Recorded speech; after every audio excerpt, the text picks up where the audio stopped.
अध्याय 24 मंदिर के विनाश की भविष्यवाणी।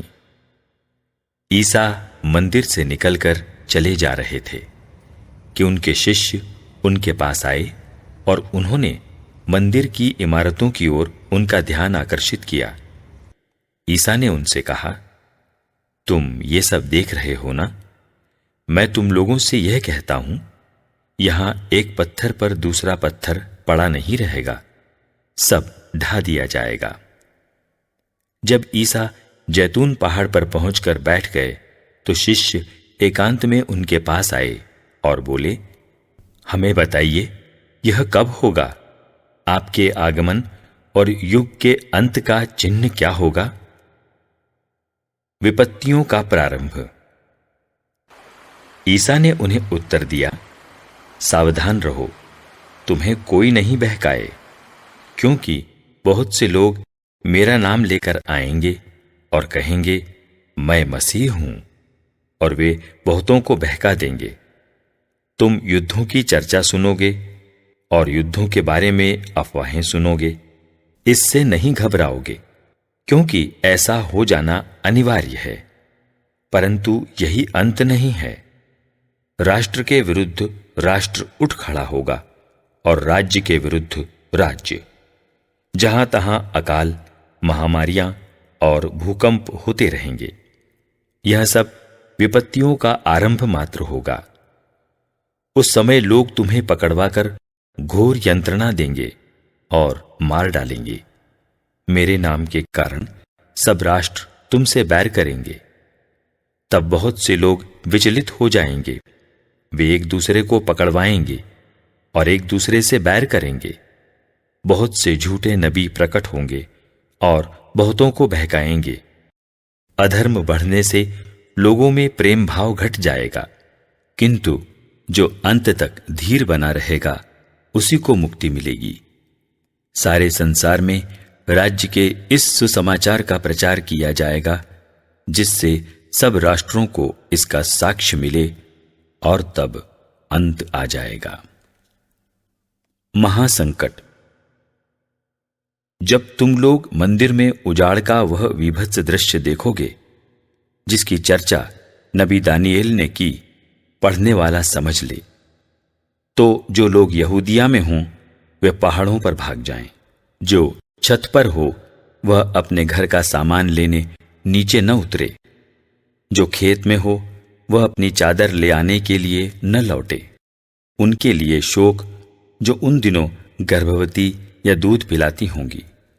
प्रार्थना करो कि तुम लोगों को जाड़े के समय अथवा विश्राम के दिन को भागना न पड़े, क्योंकि उन दिनों ऐसा घोर संकट होगा जैसा संसार के आरंभ से अब तक न कभी हुआ है और न कभी होगा।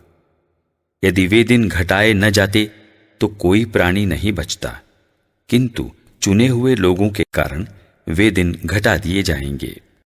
यदि उस समय कोई तुम लोगों से कहे, देखो मसीह यहां हैं अथवा वह वहां हैं, तो विश्वास नहीं करोगे, क्योंकि झूठे मसीह तथा झूठे नबी प्रकट होंगे और ऐसे महान चिन्ह तथा चमत्कार दिखाएंगे कि यदि संभव होता तो वे चुने हुए लोगों को भी बहकाते। देखो, मैंने तुम्हें पहले ही सचेत किया है। मानव पुत्र का पुनरागमन। यदि वे तुम लोगों से कहें, देखो वह निर्जन प्रदेश में हैं, तो वहां नहीं जाओगे, अथवा वह यहां कोठरी में हैं, तो विश्वास नहीं करोगे, क्योंकि जैसे बिजली पूर्व से निकलकर पश्चिम तक चमकती है, वैसे ही मानव पुत्र का आगमन होगा। जहां कहीं लाश होगी वहां गीध इकट्ठे हो जाएंगे। उन दिनों के संकट के तुरंत बाद सूर्य अंधकारमय हो जाएगा, चंद्रमा प्रकाश नहीं देगा, तारे आकाश से गिर जाएंगे और आकाश की शक्तियां विचलित हो जाएंगी। तब आकाश में मानव पुत्र का चिन्ह दिखाई देगा। पृथ्वी के समस्त राष्ट्र छाती पीटेंगे और मानव पुत्र को अपार सामर्थ्य और महिमा के साथ आकाश के बादलों पर आते हुए देखेंगे। वह तुरही की तुमुल ध्वनि के साथ अपने दूतों को भेजेगा और वे चारों दिशाओं से, आकाश के कोने कोने से उसके चुने हुए लोगों को एकत्र करेंगे। यह कब होगा? अंजीर के पेड़ से शिक्षा लो। जब उसकी टहनियां बन जाती हैं और उनमें अंकुर फूटने लगते हैं तो तुम जान जाते हो कि गर्मी आ रही है।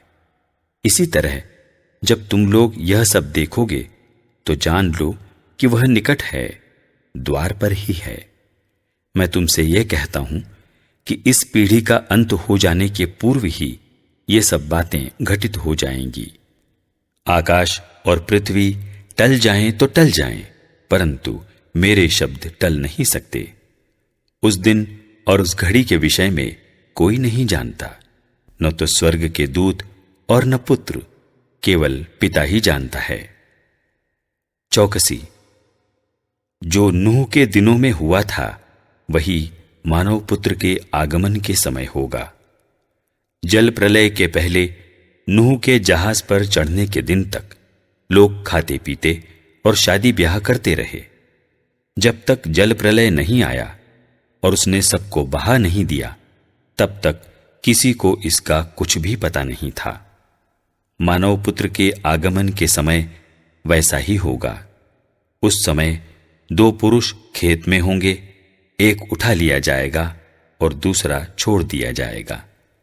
2 स्त्रियां चक्की पीसती होंगी, एक उठा ली जाएगी और दूसरी छोड़ दी जाएगी। इसलिए जागते रहो, क्योंकि तुम नहीं जानते कि तुम्हारे प्रभु किस दिन आएंगे। ये अच्छी तरह समझ लो, यदि घर के स्वामी को मालूम होता कि चोर रात के किस पहर आएगा तो वह जागता रहता और अपने घर में सेंध लगने नहीं देता।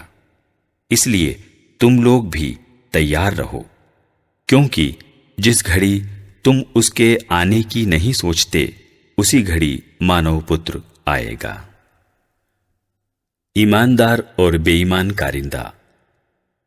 कौन ऐसा ईमानदार और बुद्धिमान सेवक है जिसे उसके स्वामी ने अपने नौकर चाकरों पर नियुक्त किया है ताकि वह समय पर उन्हें रसद बांटा करे। धन्य है वह सेवक जिसका स्वामी आने पर उसे ऐसा करता हुआ पाएगा। मैं तुम लोगों से यह कहता हूं, वह उसे अपनी सारी संपत्ति पर नियुक्त करेगा। परंतु यदि वह बेईमान सेवक अपने मन में कहे, मेरा स्वामी आने में देर करता है, और वह दूसरे नौकरों को पीटने और शराबियों के साथ खाने पीने लगे, तो उस सेवक का स्वामी ऐसे दिन आएगा जब वह उसकी प्रतीक्षा नहीं कर रहा होगा, और ऐसी घड़ी जिसे वह नहीं जान पाएगा। तब स्वामी उसे कोड़े लगवाएगा और ढोंगियों का दंड देगा। वहां वे लोग रोएंगे और दांत पीसते रहेंगे।